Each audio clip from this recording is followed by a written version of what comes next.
तो चलिए शुरू करते हैं हम लोग। आज हम लोग चैप्टर नंबर 3 पढ़ेंगे एनसीईआरटी के हिसाब से, pair of linear equations in two variables. तो pair of linear equation in two variables का मतलब क्या है? जैसा साफ साफ इनके बात से लग रहा है कि दो इक्वेशंस होंगी और दो वेरिएबल होंगे। नॉर्मली हम दो वेरिएबल को एक्स वाई से डिनोट करते हैं। तो टू वेरिएबल्स में और दो इक्वेशन से पहले अंशिका हम लोग क्या जानने की कोशिश करेंगे कि इक्वेशन ही क्या है, दो वेरिएबल का मतलब क्या है, कैसे इसको रिप्रेजेंट कर सकते हैं। ठीक है, बेसिक चीज़ें ये ध्यान रखिएगा कि हम लोगों ने जो इससे पहले पढ़ाई की है, मान लीजिए कहीं पर हम लिख देते हैं 2x equal to 2x minus 3 equal to 0, तो यहाँ वैल्यू आती है x बराबर 3/2। ठीक, इसको हम लोगों ने नंबर लाइन पे प्लॉट किया हुआ है, आपको ध्यान आए तो 0 1 2 और ये 3/2 है तो 1.5 यहाँ कहीं आ जाएगा। ठीक है, ये वन वेरिएबल की कहानी है, इक्वेशन इन वन वेरिएबल। ठीक, जब इक्वेशन इन टू वेरिएबल होते हैं जैसे कि 2x plus 3y plus 4 is equal to 0, equation होने के लिए इक्वल टू का साइन जरूरी होता है। ठीक है, और ये यहां पर दो वेरिएबल यूज किए गए हैं, देयर आर टू वेरिएबल्स।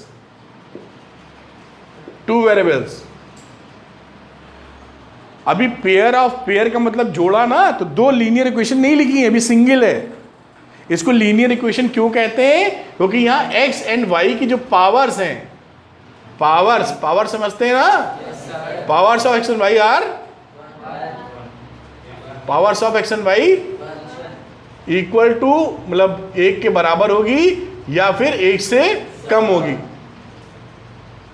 सबकी नहीं, दोनों में से एक की, एक से ज्यादा नहीं होगी। इसको क्रूड सेंस में मत यूज कीजिएगा, वरना आप कह दें कि लेस देन 1 है तो दोनों की 0 कर दो। दोनों की 0 नहीं हो सकती एक साथ, समझाने के लिए बता रहे हैं, क्रूड सेंस में ऐसा नहीं होता। ठीक है, तो दो वेरिएबल अगर यूज किए गए हैं जिसमें इसकी पावर, मैक्सिमम पावर कितनी हो सकती है? 1 से बड़ी होगी तो लीनियर इक्वेशन नहीं होगी ये। ठीक है, और दोनों में से एक समय पर एक की पावर एक से छोटी हो सकती है, उसका भी जिक्र करेंगे अभी। अब ये है लीनियर इक्वेशन, और इसमें हम लिखते हैं कि हमारा जो कोफिशिएंट है, मतलब इसको इन जनरल लिखें तो क्या लिख देंगे?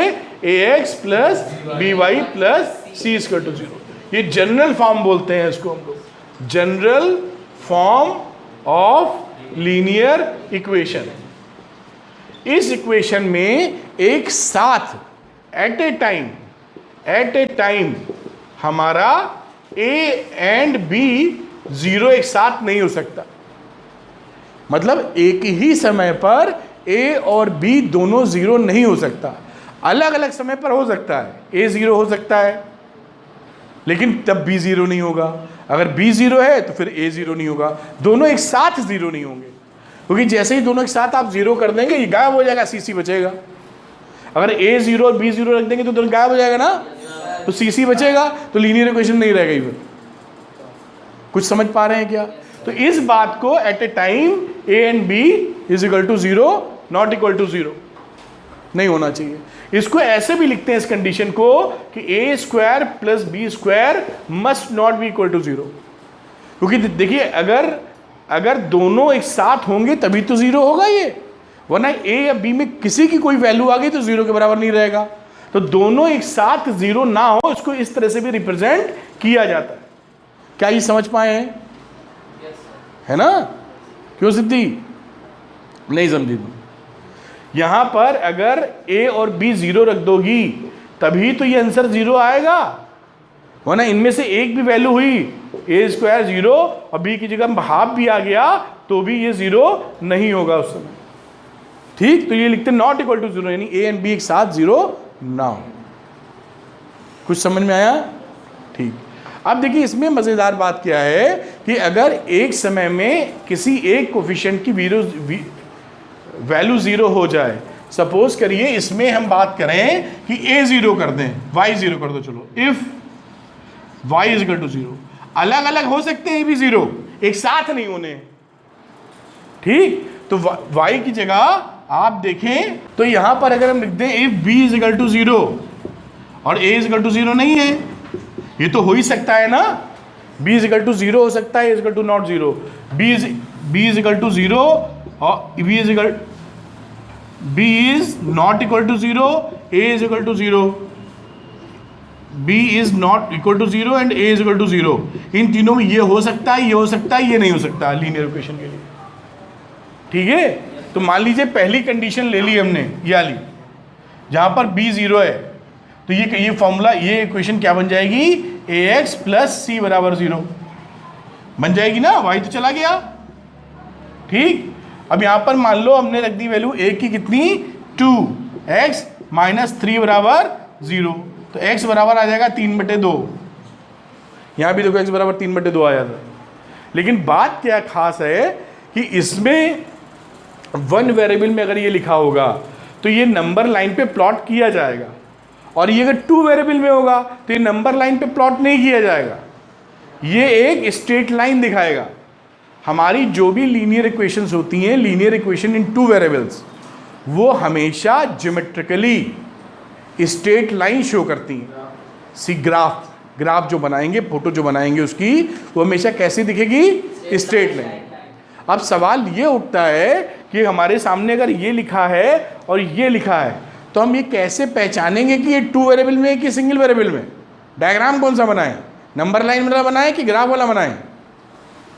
आपको अगर ये लिख के आ जाए केवल ड्रॉ प्लॉट, तो प्लॉट में हमें नंबर लाइन वाला डायग्राम बनाना है कि स्ट्रेट लाइन बनानी है। कुछ पल्ले पड़ रहा है क्या बोल रहे हैं, ये कैसे डिसाइड करेंगे, क्योंकि दोनों तो एक ही शकल सूरत के हैं ना, क्यों विकास। तो उसको डिसाइड करने से पहले हम ये देखते हैं कि ये जो चीज़ लिखी गई है वो किस कॉन्टेक्स्ट में लिखी गई है। कॉन्टेक्स्ट का मतलब जो बातचीत चल रही थी उसके हिसाब से इसका मतलब क्या निकलेगा। कुछ पल्ले पड़ा, बहुत कुछ नहीं पड़ा, क्योंकि कॉन्टेक्स्ट पता ही नहीं हमको। कॉन्टेक्स्ट का मतलब वही, फिर पीके वाली कहानी, आमिर खान याद है, वो जेल में जाता है तो वो इंटरव्यू लेने जाती है अनुष्का शर्मा, तो वही पूछती है, तो कहती है बड़ा कन्फ्यूजन है यहाँ, कहाँ कन्फ्यूजन है, तो कहती है ना अच्छा, जैसे कि अच्छा अच्छा अच्छा, तो देखिए सेम वर्ड है ना, और कई सारी मीनिंग निकाल दी। एक अच्छा मतलब मैं समझ गया, अच्छा बहुत फेंक रहे हो, अच्छा अच्छा घोंचू मैं जान रहा हूँ, अच्छा है कि नहीं, ये वही सेम वर्ड है but the context is different. Are you getting my point, समझ रहे हैं ना, किस कॉन्टेक्स्ट में बात बोली जा रही है उससे इसकी मीनिंग बदलती है। यही बात यहाँ पे लागू होती है कि जो कॉन्टेक्स्ट चल रहा है उस कॉन्टेक्स्ट के हिसाब से हमें ये करना है कि ये करना है। वैसे हम समझदार हैं, हमारे कोर्स में यही है तो यही करना है, कंफ्यूज ना हो। लेकिन ये बोलना अच्छी बात नहीं है, क्या लॉजिक है ये समझना चाहिए आदमी। कुछ पल्ले पड़ रहा है, क्या हमने बताया समझे ना, कि अगर आपके सामने ये लिख के आ जाए 2x माइनस 3 बराबर 0 और कोई आपसे बोले कि इसका ग्राफिकल फोटो बनाओ, तो कौन सा बनाए, नंबर लाइन वाला बनाए या स्ट्रेट लाइन वाला बनाए। तो इसके लिए दिमाग में ये चलना चाहिए कि जो बातें चल रही हैं उसके हिसाब से यहां आएगा या यहां आएगा, अच्छा वाली करनी, अच्छा। और सरल भाषा में हमारे कोर्स में अब ये है तो आपको यही बनाना है। जो ये कहना अच्छी बात नहीं है लेकिन होगा यही। कॉन्टेक्स्ट की बात की थी, किस कॉन्टेक्स्ट में बातें कही गई, जो बातचीत चल रही है ना। कुछ और भी लिखा होगा साहब, है ना। वैसे आपके 10th में यही कोर्स में है तो करना यही है, लेकिन हमने लॉजिक बताने की कोशिश की, ठीक है। अब देखिए ये समझ में आया क्या बताया हमने, कुछ नोट करना चाहेंगे, करना चाहेंगे करो, करें नो सर पूरी किताब ही छोड़ नहीं बस चले तो करो नोट। देखिए एक इक्वेशन लेके हम आपको थोड़ा और एक्सप्लेन करते हैं, हमारी बातों को ध्यान से सुनेंगे तो आपको सारी क्लैरिटी मिल जाएगी, थोड़ा ध्यान दीजिएगा। देखिए अगर हम इसको ऐसे लिखें, बहुत बेसिक चीज़ आपको बता रहे हैं, हमने ये जो पढ़ा था मिस गौरी श्रीवास्तव, इसे कुछ नाम दिया था, क्या नाम था ये, general form of linear equation. General form था किसका, लीनियर इक्वेशन का, ठीक है। अब यहां अगर मिस गौरी से मैं पूछूं कि गौरी जी यहाँ पर जरा सी की वैल्यू कितनी बता दो। नहीं सर तो ठीक है, हाँ 0, इनके हिसाब से सी की वैल्यू 0 है। सिद्धि, हाँ मयंक -5, इसीलिए पूछा था कि कुछ लोग इसमें भी भारी गच्चे में होंगे। देखिए जब हमें कंपेयर करना होता है इक्वल टू के बाद है ना, तो हम इस इक्वेशन को ऐसे लिखेंगे -5 = 0 ऐसे, तब ये एक जैसी बनी। अब कंपेयर करेंगे, तो अब कंपेयर करेंगे तो अंशिका a की वैल्यू कितनी लिखेंगे 2, b कितना लिखेंगे और c कितना लिखेंगे, ठीक है। तो यहां भी कोई पूछे c कितना है तो आंसर होगा -5। उम्मीद है से कंपेयर कर लेंगे, अब इतना सीख गए होंगे, ठीक है गौरी। अब दूसरी बात ये उठती है कि ये लीनियर इक्वेशन हम पहचान रहे हैं, x y की मैक्सिमम पावर 1 है। अगर ये लीनियर इक्वेशन है तो कैसा फोटो बनेगा, एक स्ट्रेट लाइन बनेगा। हम बिना कुछ सोचे समझे ऐसे स्ट्रेट लाइन बना देते हैं, हमें नहीं मालूम ये इसकी फोटो है भी कि नहीं, समझाने के लिए आपको। ये स्ट्रेट लाइन बन गई। इस स्ट्रेट लाइन की इक्वेशन क्या है, 2x + 3y = 5। अब देखिए कुछ बातें हम बताते हैं कि हम इसके कुछ सॉल्यूशंस ढूंढना चाहते हैं। We want to find out some solutions of this equation. तो कैसे लिखते हैं, ऐसे आपने प्लॉटिंग की भी थी क्लास 9th में, 2 पॉइंट 3 पॉइंट निकालते थे ना, तो बेसिकली वो सॉल्यूशंस थी तो थे। तो अगर हमें सॉल्यूशन निकालना हो तो एक बार x की वैल्यू 0 पुट कर दो यहाँ।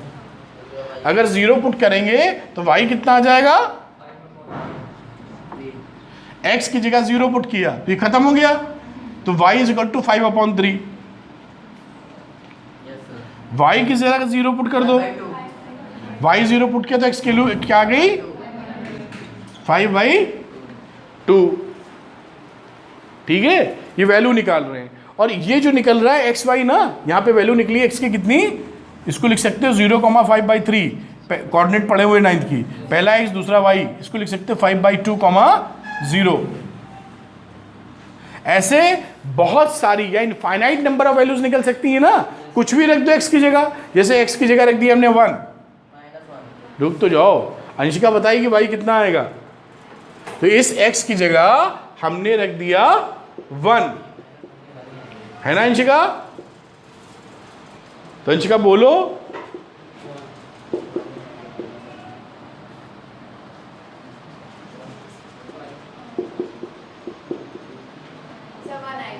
बहुत प्रोसेसर तुम्हारा कौन सा लगा है तो y की वैल्यू भी 1 आ गई। एक तीसरा हमें वैल्यू मिला। ऐसे ही बहुत सारी जो लगते जाएंगे मिलती जाएगी। अब x की 2 रख दो फिर y कुछ मिलेगा, x की 3 रख दो फिर y कुछ मिलेगा। ये सारे जो पॉइंट्स मिलेंगे ये पॉइंट्स इसके सॉल्यूशन होते हैं, इसके सॉल्यूशन होते हैं। इसका मतलब क्या है, इसका मतलब ये है कि जब हम इसकी फोटो बनाएंगे, ग्राफिकल रिप्रेजेंटेशन, ग्राफ पे इसको प्लॉट करेंगे, तो ये पॉइंट इस लाइन के ऊपर फॉल करेगा। यानी हम देखें तो ये क्या लिखा है 0,5/3, तो x की वैल्यू 0 और y की वैल्यू कितनी है 5/3। इसे मान लेते हैं 5/3, तो क्या बन गया 0,5/3। फिर बाजू में क्या लिखा हुआ है 5,2,0, तो 5/2 समझ लो, 2.5 यहाँ है और 0 यहाँ है। तो ये स्ट्रेट लाइन गलत बनी हुई है। ये स्ट्रेट लाइन कैसी जानी चाहिए थी, ऐसे। दिख रहा है क्या, ये इसकी इक्वेशन है। फिर दूसरा आया 1,1, तो ये 5/2 का मतलब होता है 2.5, 2.5, तो 1 इधर कहीं मिलेगा और ऐसे जाएंगे तो यहाँ 1,1 मिल जाएगा आपको। ये 1,1 फॉल किया, ये फॉल किया, ये फॉल किया, और जितनी वैल्यूज निकालेंगे वो सब कहाँ मिलेंगी, इसके ऊपर। तो हमने क्या समझा कि अगर हम लीनियर इक्वेशन इन 2 वेरिएबल्स में कोई सॉल्यूशंस निकालते हैं तो ज्योमेट्रिकली उसका मतलब होता है कि वो पॉइंट उस इक्वेशन, उस स्ट्रेट लाइन के ऊपर फॉल कर रहा है। इतना समझ में आया है, समझ में आया ना। अब देखिए अगर हम 2 इक्वेशन निकाल दें, ये एक लिखी हुई है, अभी एक थी, इतना समझ गए हो, इसको नोट करो पहले। देखिए आने को वैल्यू कोई भी, हम तो आपको समझा रहे हैं, अगर ग्राफ पे प्लॉटिंग करनी होगी तो कोशिश कीजिए फ्रैक्शन में ना आए, होल नंबर इंटीजर टाइप मिल जाए, है ना, तो ज़्यादा आसान पड़ता है प्लॉटिंग में। हम तो आपको कॉन्सेप्ट समझा रहे हैं, तो जो वैल्यू आई ले लिए, वरना आप ऐसा नंबर लेना पसंद कीजिए जिसमें इंटीजर्स ही मिलें। ऐसा चूज़ कर लीजिए कोई इंटीजर मिल जाए, जैसे 1,1 मिल गया था, ऐसे कुछ और पुट करके देखिए इंटीजर मिल रहा है नहीं मिल रहा है। अब देखिए हमारे पास दो लीनियर इक्वेशंस हैं, पेयर ऑफ लीनियर इक्वेशंस हैं, जो चैप्टर का नाम है इन टू वेरिएबल्स, आपको दिख रहा है, ठीक है। अंश का नीचे वाले में सी की वैल्यू कितनी है, ऊपर वाले में बी की वैल्यू कितनी है, +5, ठीक है। अब ये लाइन जो है इक्वेशन, ये क्या रिप्रेजेंट करती है, ग्राफिकल स्ट्रेट लाइन, और नीचे वाली ये भी सही। कैसे पता तुमको, ऐसे हाँ, linear equation in two variable हमेशा लाइन ही रिप्रेजेंट करती है, तो दोनों की दोनों लाइन रिप्रेजेंट करेंगी, दोनों स्ट्रेट लाइन है ना। अब सवाल ये उठता है कि अगर दो स्ट्रेट लाइन हैं हमारे पास, तो दो स्ट्रेट लाइन कैसे कैसे हो सकती हैं, एक मान लो ऐसे, एक मान लो ऐसे, ये L1 और ये L2, और ऐसा भी हो सकता है कि एक लाइन ऐसे और दूसरी लाइन ऐसे, L1 L2, और तीसरा हो सकता है ये एक के ऊपर एक दूसरी लाइन है। तीन वैरायटी हो सकती है, और तो कोई मुड़ना है नहीं लाइन को, ठीक है। अब मैं जो कहना चाह रहा था वो ये कहना चाह रहा हूं कि अगर इन दोनों लाइन को हम प्लॉट करने जाएं या एक साथ सॉल्व करें, सॉल्व करने का मेथड आगे सीखेंगे हम, है ना। यहाँ पे सिंपली इन दोनों को सॉल्व करें या प्लॉट करें तो होगा क्या, देखिए होगा ये, हम थोड़ा सॉल्व करके दिखा रहे हैं क्योंकि इक्वेशन थोड़ी बहुत सॉल्व कर लेते थे आप लोग पहले। इन दोनों को हमने क्या किया, माइनस कर दिया, ऊपर में से सेकंड वाला माइनस साइन चेंज हो जाता है। सॉल्व किए हो ना इससे पहले, नहीं थोड़ा बहुत, तो अगर ये इसमें से नीचे वाली घटा देंगे, दोनों को एक साथ सॉल्व कर रहे हैं, तो घटा दोगे तो ये माइनस हो जाएगा, प्लस हो जाएगा, ये माइनस हो जाएगा, ये दोनों कैंसिल हो जाएंगे, इसमें से 5 में से 2 7y आ जाएगा, और 16 में से 8 गया, तो y की वैल्यू कितनी हो जाएगी, -8/7। और इन दोनों में से कोई एक इक्वेशन लेके हम लोग x की वैल्यू निकाल लेंगे।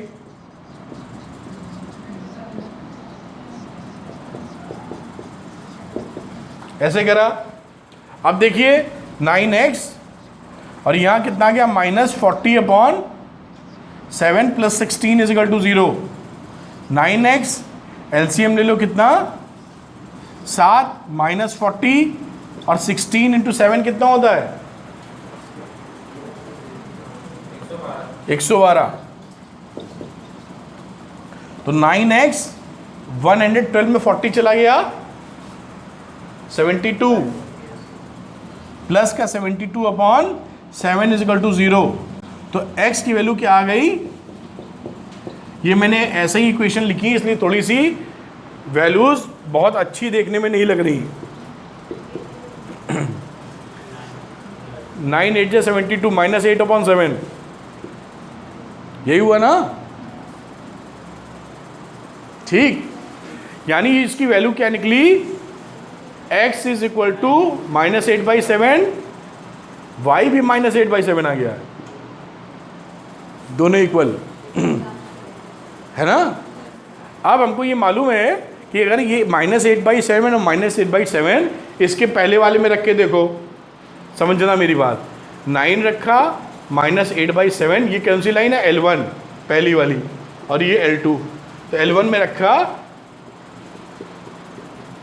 -8/7 + 16, तो देखो कितनी वैल्यू आती है, 8 में 72/7 -40/7 + 16, 7 एलसीएम आ गया, -72 -40 और प्लस 112, 0 आ गया ये, ठीक। अब 0 नहीं आ गया, फिर L2 में रख के देखो, L2 में रखा 9x, x की जगह -8/7 -2y -8/7 + 8, देखते हैं वैल्यू कितनी आती है, 72/7 + 16/7 + 8, 7 एलसीएम हो गया, -72 प्लस 16 प्लस 56, 50, 60, 66 और 72, फिर 0 आ गया। अगर ये और x और y की वैल्यू इसको सेटिस्फाई कर रही है तो ये पॉइंट यानी -8/7 -8/7 इसके ऊपर फॉल कर रहा है ना। जो इसको सेटिस्फाई करता है उसका मतलब क्या होता है, वो लाइन के ऊपर फॉल कर रहा है। और नीचे वाले में भी यही सिचुएशन हो गया है। अगर हम पहली वाली इक्वेशन बनाएं जिसे हम L1 कह रहे हैं, मान लो ऐसे खींचा, ऐसे खींचते हैं L1 सपोज करिए समझाने के लिए, तो ये जो -8/7 -8/7 है वो मान लीजिए यहाँ कहीं फॉल करता है, जस्ट फॉर अंडरस्टैंडिंग कहीं होगा ना इसके ऊपर, मान लेते हैं यहाँ पर है,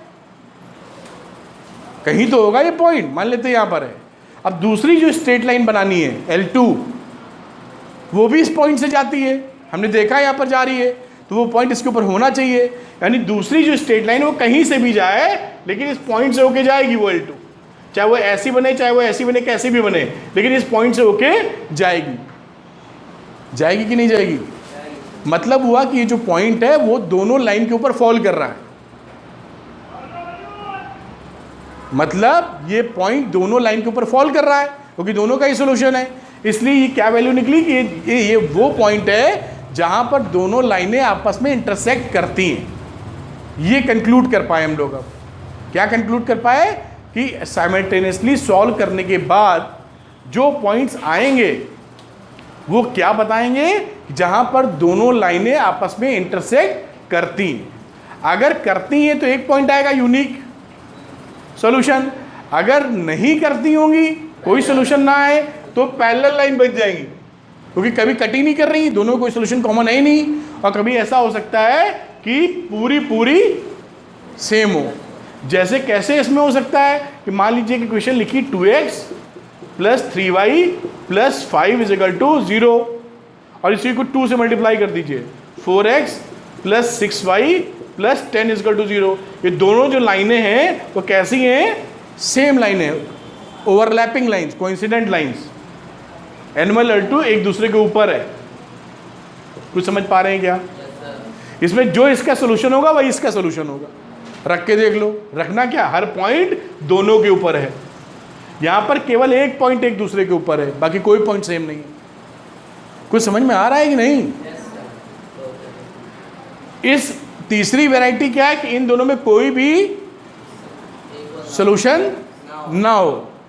ठीक है, जैसे हम लिख दें क्या, 9x + 4y और दूसरे को भी लिख दें 9x + 4y + 5 + 6 बराबर 0। ये दो अलग अलग लाइनें हैं। ठीक है, जब भी सॉल्व करने आप जाएंगे आपको क्या मिलेगा? Parallel lines. समझ में आ रहा है? जब इसको प्लॉट करेंगे तो दोनों के दोनों पैरेलल लाइंस निकल आएंगे, तो इनके बीच में कोई सोल्यूशन नहीं मिलेगा। जैसे घटाने जाएंगे तो x y दोनों घट जाएगा, देख रहा है, निकलेगा ही नहीं कोई सोल्यूशन। कुछ अंदाजा लग रहा है क्या? हमने ये जो कथा सुनाई है, ये कथा किस लिए सुनाई? थोड़ा खींची हमने स्टोरी। क्यों? क्योंकि हमने ये बताने की कोशिश की शुरुआत में कि जब भी किसी एक लाइन का सोल्यूशन निकालते हैं, एक लीनियर इक्वेशन का सोल्यूशन एक्स वाई का निकालते हैं, वो जो वैल्यू देता है वो उस स्ट्रेट लाइन के ऊपर फॉल करती है। ज्योमेट्रिकली, ग्राफिकली उस लाइन के ऊपर वो पॉइंट पड़ता है। अब जब दो लीनियर इक्वेशन को एक साथ हम लोग सॉल्व करते हैं तो उसी इंटरप्रिटेशन से दोनों लाइनें एक दूसरे को उस पॉइंट पे इंटरसेक्ट करती हैं। अगर सोल्यूशन यूनिक निकल रहा है तो दो सोल्यूशन तो निकल ही नहीं सकते, क्योंकि लाइन सीधी होती, मुड़ के तो आएगी नहीं। मतलब एक बार काट दिया तो ये लौटेगी तो है नहीं काटने, क्योंकि सीधी लाइन है ना। तो या तो निकलेगा एक सोल्यूशन, या कोई नहीं, या बहुत सारे, इनफाइनाइटली मैनी। क्या कनेक्ट कर पाए हैं आप? हमने थोड़ा लॉजिकल थोड़ा खींच दिया, बहुत ज़्यादा पकड़ में आए हैं हमारी बात? समझ में आया गौरी? पहले अभी देखना, पहले वाला दिखेगा आगे, अभी दोनों चर्चा की जनरल समझाने के लिए। ठीक है, तो 2 स्ट्रेट लाइन अगर हमारे पास हैं तो वो 3 केसेस में जा सकती हैं, वो तो अभी समझेंगे। लेकिन हमने क्या बातचीत की हम लोगों ने कि ग्राफिकल उसका मतलब क्या होगा। एक स्ट्रेट लाइन का सोल्यूशन का मतलब क्या है मयंक? वो एक लाइन है, एक में इंटरसेक्शन कैसे होगा? एक लाइन है तो जो उसका सोल्यूशन निकलेगा, एक लाइन के कितने सोल्यूशन निकलते हैं आयुष? एक स्ट्रेट लाइन के कितने सोल्यूशन होंगे? Infinitely many. ये एक लाइन है ना ऊपर वाली, इसके कितने सोल्यूशन है? एक्स और वाई, एक्स रखते जाइए, वाई निकालते जाइए, जितने पॉइंट चाहे उतने मिलेंगे, क्योंकि इस स्ट्रेट लाइन के ऊपर, एक स्ट्रेट लाइन के ऊपर कितने पॉइंट होते हैं? Infinitely many. छोटे छोटे पॉइंट से मिलके ही तो बना है। कितने पॉइंट हो सकते हैं? Infinitely many. एक ये पूछा जाता है आपके यहाँ, विकास समझ पा रहे हो? तो दूसरी लाइन के भी कितने सॉल्यूशंस हैं? Infinitely many. लेकिन दोनों के एक साथ कितने सॉल्यूशन हो सकते हैं? यूनिक हो सकता है, या ना भी हो, पैरेलल है तो, और एक के ऊपर एक है, फिर इनफाइनाइटली मैनी। यही तो हो सकता है। क्यों रजनीश? तो इस तरीके से आप ये कर सकते हैं। उम्मीद है आप पकड़ पाए होंगे मेरी बात। ये जानना बहुत आवश्यक है, नहीं कईयों को वरना कोऑर्डिनेट ज्योमेट्री नहीं समझ में आती फिर आगे। अगर आपको ये समझ में नहीं आएगा तो अगर दोनों इक्वेशन को सॉल्व किया तो कौन सा पॉइंट मिलेगा इन जगह? दोनों को एक साथ सॉल्व किया है हमने तो कौन सा पॉइंट मिलेगा? हाँ नन्या, यूनिक मिले। क्या मतलब है उसका? दोनों इक्वेशन को एक साथ सॉल्व किया है तो क्या होगा? उसका मतलब क्या है?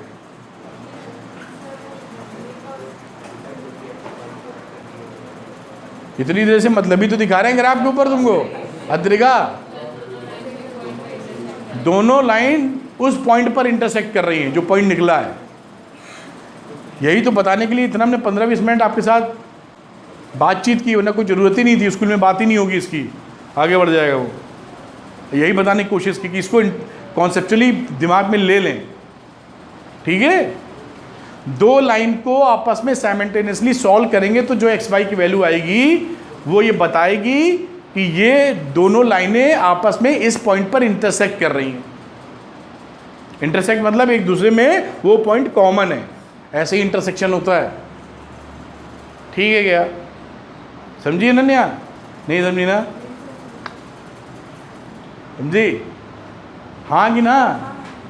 गौरी कह रही कुछ नहीं समझ में आया, पता नहीं क्या बोल रही है ना? पढ़ो ये तो हम बताएंगे केस। अभी केस कहाँ डिस्कस किए हमने, अभी तो बस अब लॉजिक की बात की है। ठीक है, नोट किया इसको? करो, नोट करो। एक्सरसाइज 3.1 ये इक्वेशन बनाने के लिए दी गई है आपको, और इससे ज़्यादा कुछ नहीं है इसमें।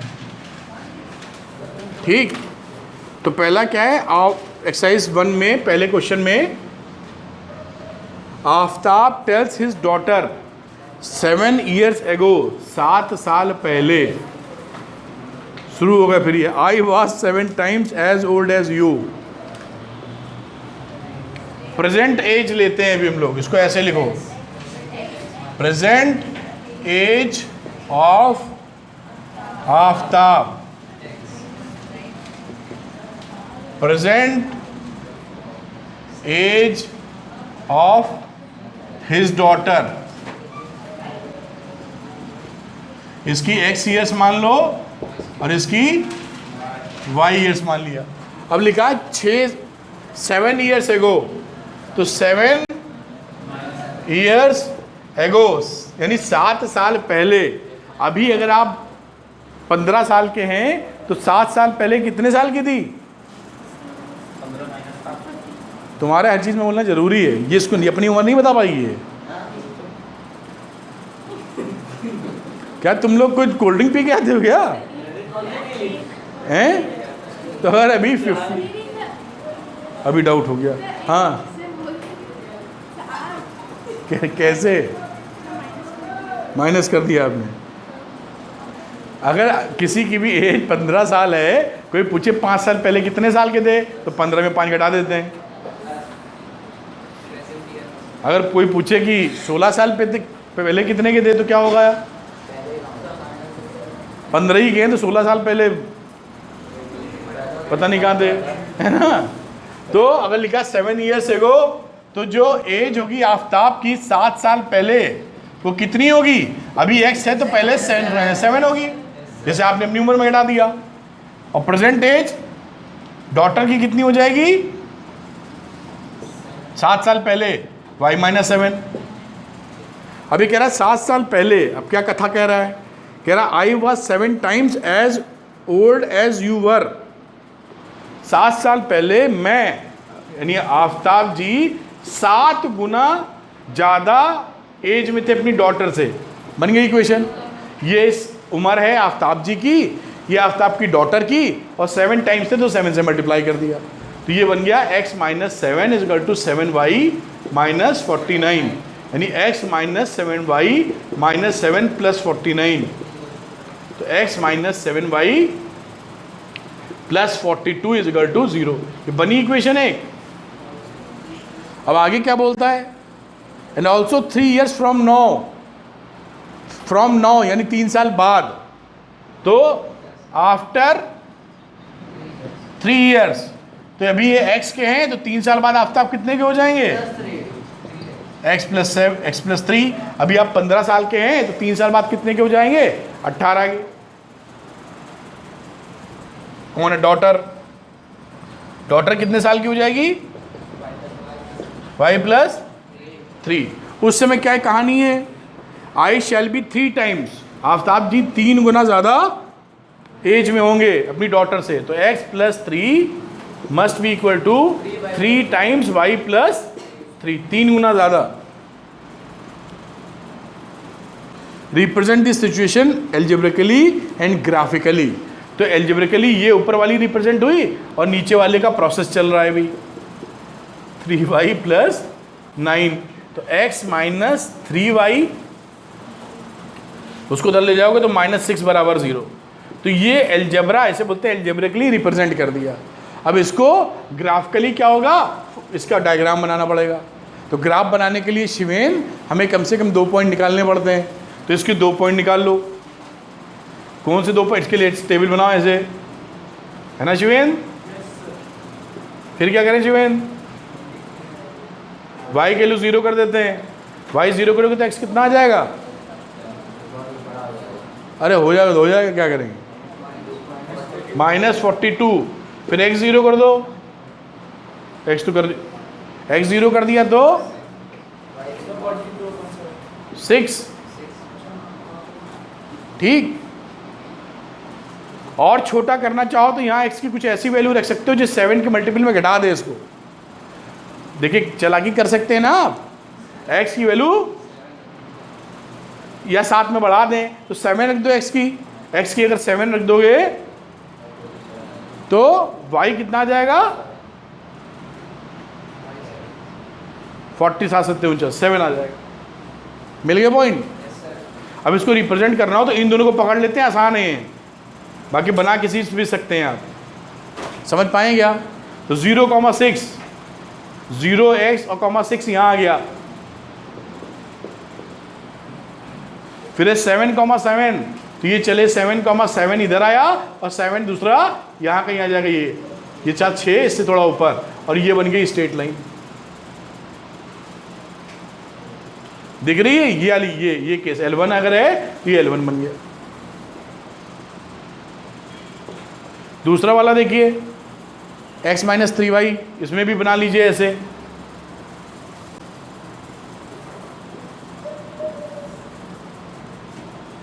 x की वैल्यू कितनी रख देते हैं? 0, तो y कितना आ जाएगा? -2। फिर हमने y 0 कर दिया तो x क्या आ जाएगा? 6। बाकी तीसरी भी ले सकते हो ना, 2 ही ठीक वैल्यू लग रही हैं प्लॉटिंग के लाए, तो 0 - 2 और 6,0। तो 0 - 2 कहाँ पड़ा? -2 नीचे पड़ा, यहाँ कहीं 0 - 2 हो गया, है ना रोहित? 6,0, ये कितनी वैल्यू थी? 7,7 थी ये, 6 यहाँ कहीं आएगा। अरे ठीक है, थोड़ा और आगे बना लेना। ऐसे जाएगी, पैरेलल नहीं है, थोड़ी सी इंक्लाइंड आगे जाके क्रॉस करेगी। अभी बोर्ड छोटा पड़ गया है, पैरेलल नहीं है। अभी आप देख लेंगे कि एल्जेब्रिकली पहचान सकते हैं लाइन पैरेलल है कि नहीं। ये पैरेलल लाइन नहीं है, इंटरसेक्टिंग है। अब इसको आगे इधर देखिए चौड़ी हो रही है ना, ये उधर जाके मिल जाएगी। कौन से पॉइंट पे, रुको पता चलेगा। ये अगर पता करना हो किस पॉइंट पे मिलेगी तो इन दोनों को एक साथ सॉल्व कर दीजिए। अभी सीखा था, इसको और इसको एक साथ सॉल्व कर दीजिए। जैसे आपने जो पूछा है, पहली में से दूसरी घटा दो, फर्स्ट इक्वेशन में सेकंड घटा दो, घटा पाते हो? ये देखो लिखा x माइनस 7y प्लस 42 बराबर 0। नीचे वाली है x माइनस 3y माइनस 6 बराबर 0। सब्सट्रैक्ट कर दिया, माइनस प्लस माइनस, ये दोनों उड़ गए। यहाँ से आ गया माइनस 4y, ये प्लस हो चुका है माइनस का, 48 हो गया क्या? तो y कितना आ गया? इधर जाएगा तो माइनस 48, 12 आ जाएगा। आएगा y इज टू 12, आया कि नहीं? अब y इज टू 12 इस वाले में रख देते हैं, छोटी है, बड़ी लग रही है छोटी इक्वेशन। तो y इक्वल टू 12 रखो, x माइनस 3 इंटू 12 माइनस 6 बराबर 0। तो x 12 3 36 और 6 42, तो x बराबर 42, यानी 42,12 जो आपने पूछा है, सवाल में बताना नहीं था।